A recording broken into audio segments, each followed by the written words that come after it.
اعوذ باللہ من الشیطان الرجیم بسم اللہ الرحمن الرحیم وَيَقُولُ الْإِنسَانُ أَإِذَا مَتُّ لَسَوْفَ أُخْرَجُ حَيًّا أَوَلَا يَذْكُرُ الْإِنسَانُ أَنَّا خَلَقْنَاهُ مِنْ قَبْلُ وَلَمْ يَكُ شَيْئًا فَوَرَبِّكَ لَنَحْشُرَنَّهُمْ وَالشَّيَاطِينَ ثُمَّ لَنُحْضِرَنَّهُمْ حَوْلَ جَهَنَّمَ جِثِيًّا۔ انبیاء کرام کے ذکر کے بعد ایک مرتبہ پھر کفار مکہ کے اعتراض کا جواب دیا جا رہا ہے، جو انہیں سب سے بڑا اعتراض تھا کہ وہ تھا مرنے کے بعد اٹھنے کا۔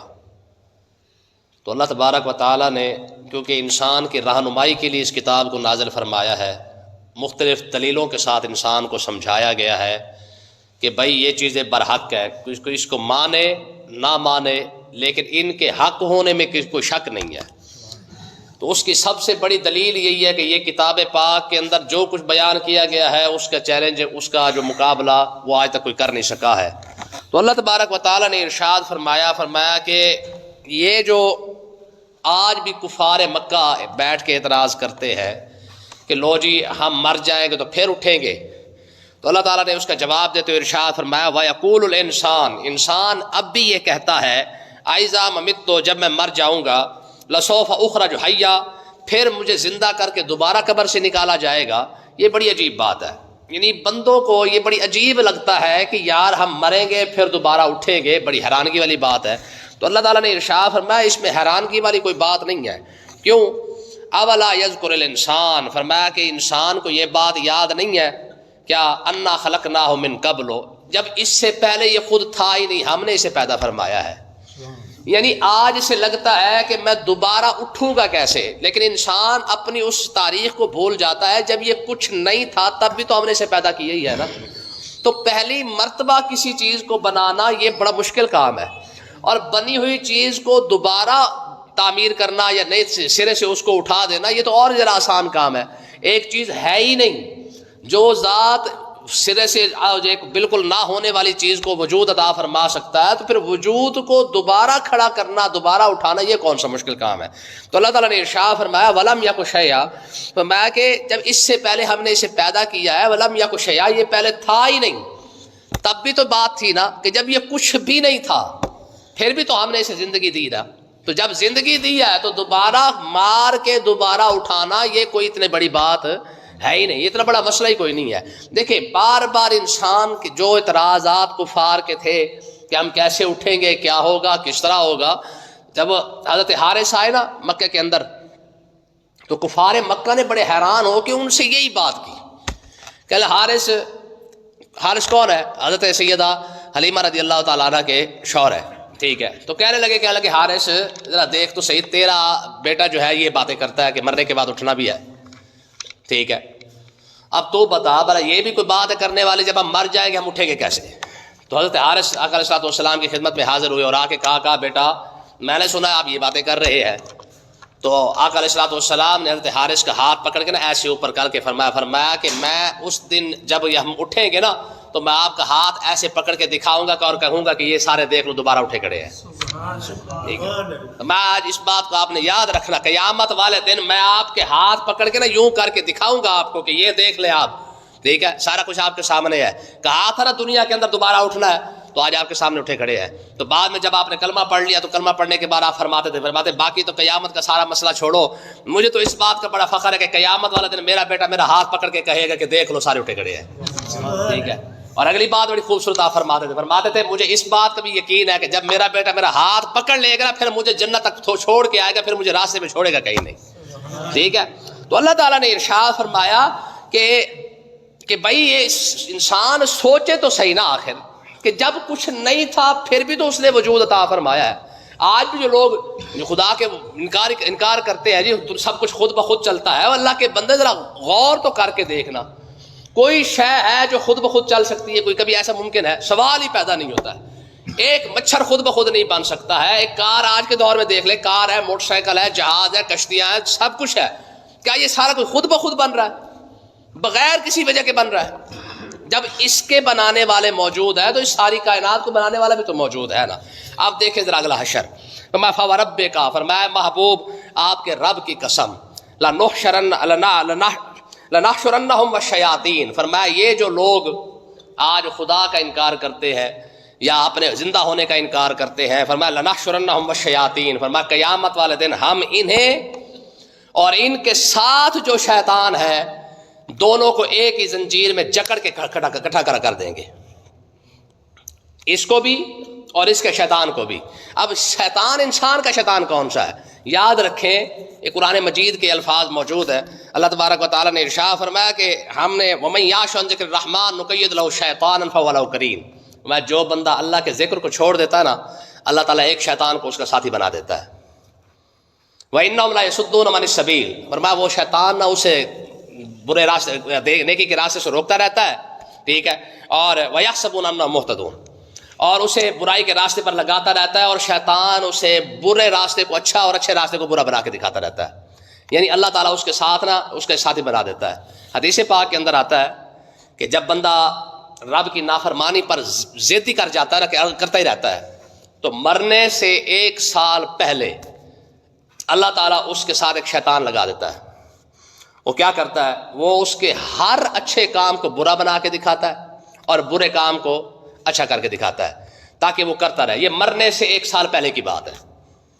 تو جب وہ کرتا رہتا ہے، پورا سال گزر جاتا ہے، تو پھر ہوتا کیا ہے کہ نتیجہ یہ نکلتا ہے شیطان کے ساتھ کی وجہ سے بندہ کفر میں مرتا ہے.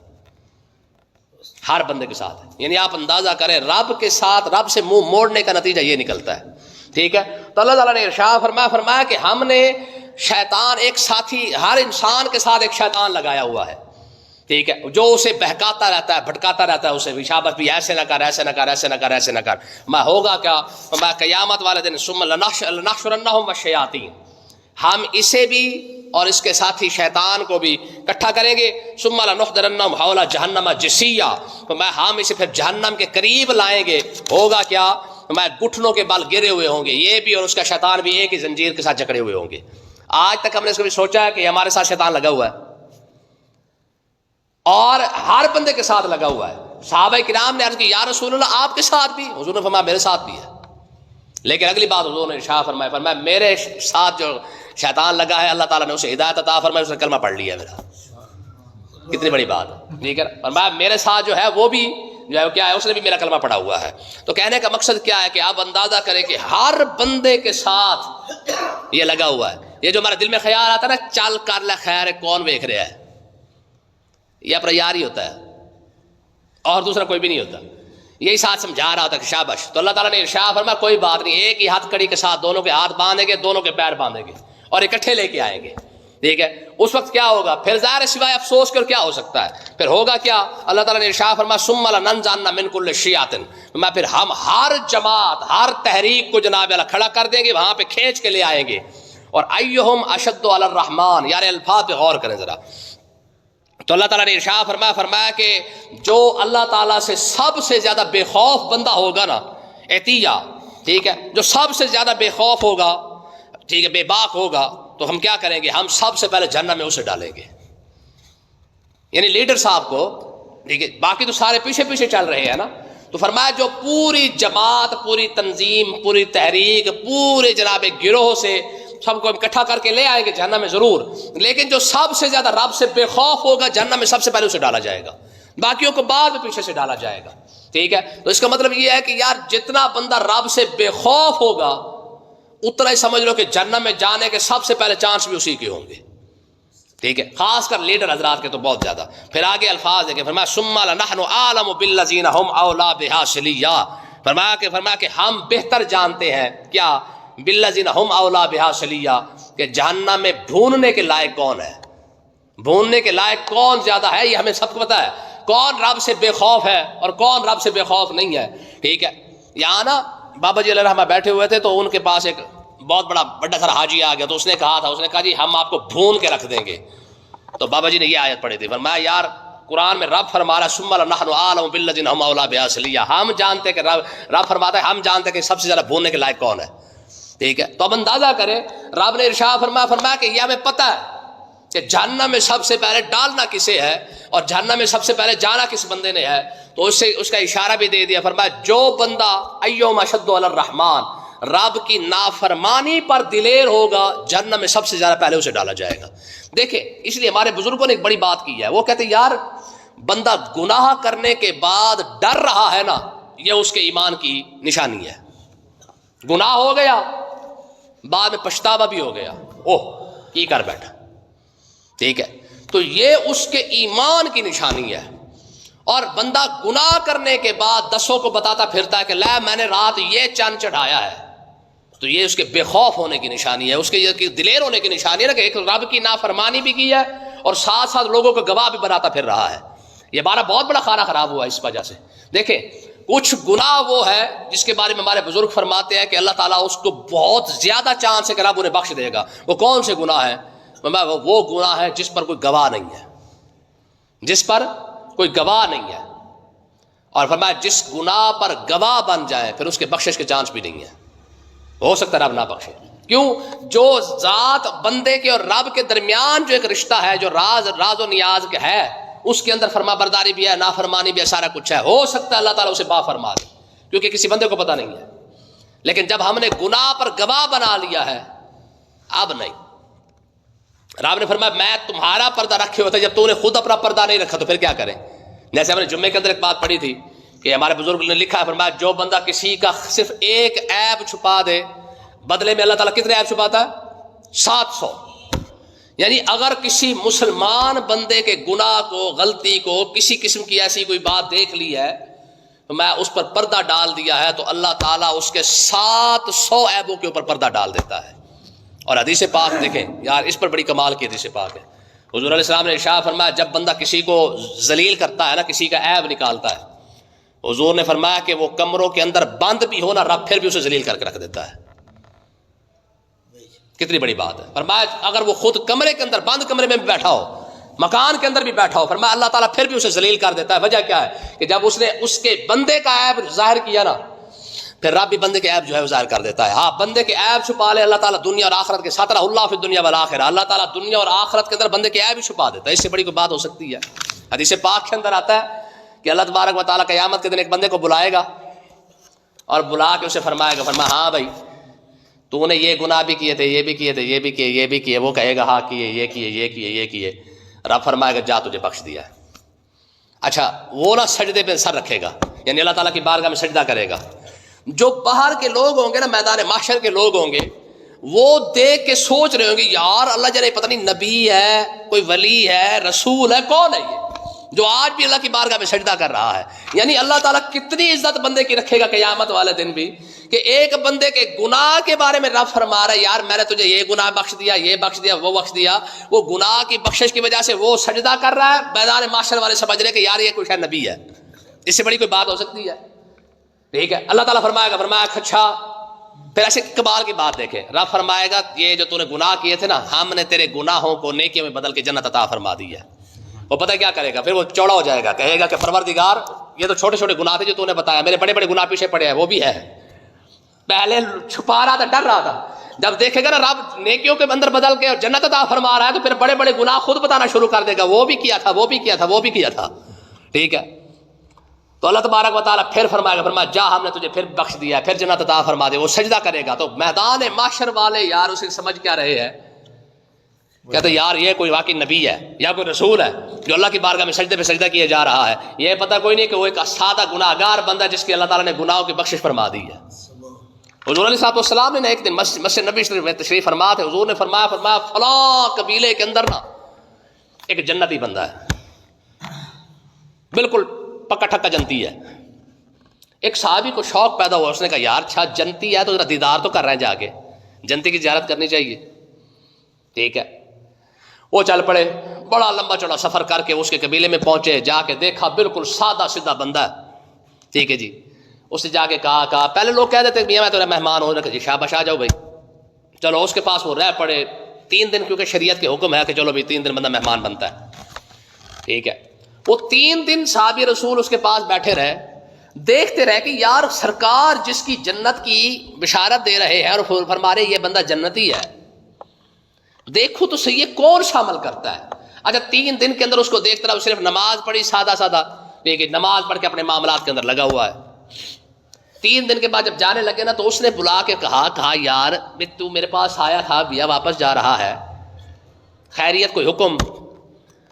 اس نے کہا یار سیدھی سی بات ہے، سرکار نے ارشاد فرمایا تو جنتی ہے، میں دیکھنے آیا تھا کہ تو عمل کون سا کرتا ہے۔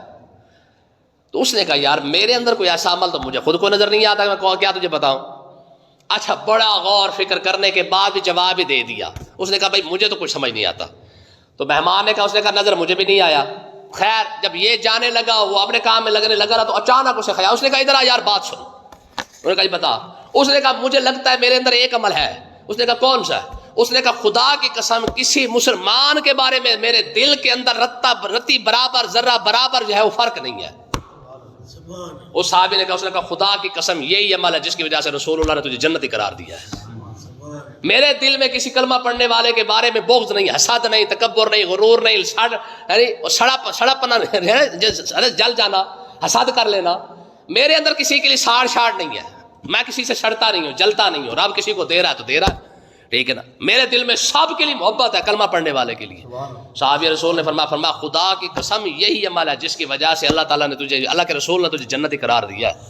بات سمجھے کہ نہیں آئی؟ تو اللہ تعالیٰ نے ارشاد فرمایا کہ بھائی کان علی ربک ومنکم الا واردھا کان علی ربک حتما مقضیا۔ فرمایا کہ تم میں سے ہر بندے کو پل صراط پر لایا جائے گا، اور کان علی ربک حتما مقضیا۔ فرمایا یہ تیرے رب کی حتمی بات ہے، یہ فیصلہ ہو چکا ہے۔ پل صراط کا آج مذاق اڑایا جاتا ہے، دیکھ لیں، ٹھیک ہے۔ جب بتائے بھی یار واقعی یہ تلوار سے تیز ہے، واقعی یہ بال سے ذرا باریک ہے، تو لوگ اس میں مذاق کرنا شروع کر دیں، ہنسنا شروع کر دیتے ہیں۔ جب ہم نے اس بات پر مذاق اڑایا، ہنس پڑے نا، سمجھ لو کہ ہم کافر ہو چکے ہیں، کیونکہ رب کی اتنی بڑی بات پر ہم نے مذاق اڑایا اور ہم ہنس پڑے۔ ہاں نہیں جی مولوی صاحب پھنسانے چکر سے، ٹھیک ہے۔ یہاں پہ ایک بندے نے اتنا کہہ رہے پھر تسی سانو بخشوانا ہی کوئی نہیں ہے۔ میں اندازہ کرو یار، کیا کوئی بندہ سوچ سکتا ہے یار یہ کسی کی بنائی ہوئی تھوڑی ہے، یہ تو اللہ کا نظام ہے، رب نے بنائی ہے، اور ہر بندے نے اس کے اوپر سے گزرنا ہے، بلکہ سب سے پہلے تو خدا کا علیہ السلام کی ذات نے گزرنا ہے۔ پل صراط سے سب سے پہلے جس ہستی نے اس کو گزرنا ہے، یہاں سے عبور کرنا ہے اس کو، وہ تو خدا کا علیہ السلام کی ذات ہے۔ اور جنت کے راستے میں یہ آتی ہے بھائی، اس کو گزرنے کے بعد جا کے جنت ہے، ٹھیک ہے۔ پھر اس کے بعد انبیاء آئیں گے، پھر اس کے بعد رسول آئیں گے، پھر اس کے بعد کتنے صحابہ کرام ہیں، امام حسین ہے، امام حسن ہے، سیدہ فاطمہ الزہرا، سیدہ ام کلثوم، سیدہ رقیہ، ٹھیک ہے۔ آقا علیہ السلام نے ارشاد فرمایا میرے بچے، میری اہل بیت یہ سواریوں پر سوار ہو کے یہ پل صراط سے ایسے گزرے گی۔ اور حضرت سیدہ فاطمہ الزہرا کے بارے میں تو ہمارے بزرگوں نے لکھا ہے، یہ حدیث پاک ہے، ٹھیک ہے، یا اس کا مفہوم ہے۔ وہ فرماتے ہیں جب سیدہ فاطمہ الزہرا کا پل صراط سے گزر ہونا نا، اب دیکھ رہے کتنی بڑی سیدہ خاتون جنت، کائنات کی سردار عورت ہے، لیکن پل صراط سے تو وہ بھی گزر رہی ہیں۔ ہوگا کیا؟ فرمایا غضوا ابصارکم، فرمایا اپنی نگاہیں جو ہے وہ جھکا لو، کیونکہ مرت فاطمہ بنت محمد علی الصراط، فرمایا کہ سیدہ فاطمہ الزہرا کا پل صراط سے گزر ہو رہا ہے، یہ کوئی چھوٹی بات ہے۔ اور اس پر بھی علماء نے لکھا ہے، فرمایا سیدہ فاطمہ الزہرا کے گزرتے ہوئے نظریں کیوں جھکائی جائیں گی؟ فرمایا ایسا نہ ہو کہ سیدہ جب گزرنے لگے تو امام حسین کو شہید کرنے والے لوگ جو سیدہ کے دامن کو پکڑ کے آپ معاف فرما دیں، اور سیدہ تو ظاہر ہے سخی ہے، کریم ہے، معاف فرما دیں گے۔ میں رب چاہتا ہی نہیں ہے کہ سیدہ جب گزر رہی ہو تو کوئی قاتلان حسین میں سے جو ہے وہ، یا یزید کا جو حامی ہے وہ جو ہے وہ جا کے سیدہ کی بارگاہ میں حاضر نہ ہو جائے کہ حضور آپ معاف فرما دیں گے، تو اللہ تعالیٰ بھی معاف فرما دے گا۔ میں رب انہیں جہنم میں ڈالنا چاہتا ہے، اس وجہ سے فرمایا جائے، فرمایا سارے کے سارے نظریں جھکا لو، باقی گزرنا تو حضور کی ساری آل نے ہے۔ تو اس لیے پل صراط کا مذاق نہیں اڑانا چاہیے۔ حضور نے ارشاد فرمایا کوئی ایسے لوگ ہوں گے جو بجلی کی رفتار سے گزر جائیں گے، کچھ ایسے ہوں گے جو گھوڑے کی رفتار سے، کچھ ایسے ہوں گے جو گھسیٹ گھسیٹ کے بھی گزر جائیں گے، اور کچھ ایسے ہوں گے جو جناب کیا ہوگا زخمی بھی ہوں گے لیکن گزر جائیں گے، ٹھیک ہے۔ پھر فرمایا حضور نے ارشاد فرمایا سب سے بڑا بد نصیب ہلاک تو وہ بندہ ہوا نا جو جناب اس سے اوپر کٹ کے جو اندر جا گرا ہے، ٹھیک ہے۔ تو اللہ تعالیٰ نے ارشاد فرمایا بھائی گزرنا سب نے ہے وہاں سے، چاہے کوئی اچھے طریقے سے گزر جائے، وہاں سے گزرنے کا ایک ہی راستہ ہے، وہ ہے نیک اعمال، کیونکہ اندھیرے کے اندر ہے۔ اور علماء امام غزالی نے تو یہاں تک لکھا ہے کہ پل صراط کا جو فاصلہ ہے وہ 15,000 سال کا فاصلہ ہے، یعنی 15,000 سال لگیں گے پل صراط طے کرنے کے لیے۔ اور خوش نصیب وہ نہیں ہے جو پل صراط بجلی کی رفتار سے گزر جائیں گے، اور کچھ تو وہ ہوں گے جن کے بارے میں علماء فرماتے ہیں کہ وہ گزرنے کے بعد پوچھیں گے پل صراط کدھر ہے، تو ان کو بتایا جائے گا بھائی گزر آئے ہو، وہ کہیں گے یار ہم تو ساری زندگی ڈرتے رہے کہ اللہ جانے کیسے گزریں گے۔ میں اسی ڈر کی وجہ سے اللہ تعالیٰ نے تم پر کرم فرمایا، تم گزر آئے ہو، تمہیں پتہ بھی نہیں چلا ہے۔ اللہ پاک سمجھنے کی توفیق عطا فرمائے۔